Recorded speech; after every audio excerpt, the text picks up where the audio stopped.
IT company એસેલટેક positive number બાદ આજે આપણને સારો ઉછાળો જોવા મળ્યો છે. કંપનીનો નફો લગભગ આપણને 4,236 કરોડ પર જાહેર થયો છે. આવકના ફ્રન્ટ પર પણ 5% ઉછાળો અહીંયા જોવા મળ્યો છે. ત્યાં એબિટ અને એબિટ માર્જિનમાં પણ સારો ઉછાળો જોઈ રહ્યા છે. કંપનીએ 3 થી 5% ગ્રોથ ગાઇડન્સ તેમને યથાવત રાખ્યું છે. ત્યાં FY26 એબિટ માર્જિન ગાઇડન્સ તેમને 17 થી 18% પર યથાવત રાખ્યું છે.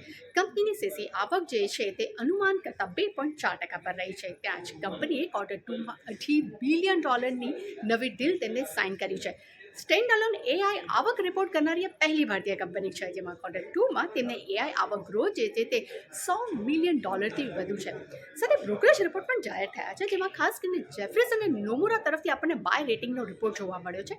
સિટીએ એસએલ ટેક માટે ન્યુટ્રલ રેટિંગ રાખ્યા છે. ત્યાં જ HCLએ ખાસ કરીને 1660ના લક્ષ્ય સાથે આઉટ પરફોર્મ રેટિંગનો રિપોર્ટ આપ્યો છે અને મોર્ગન સ્ટેનલીએ અહીંયા equal weight rating SL tech માટે આપ્યા છે.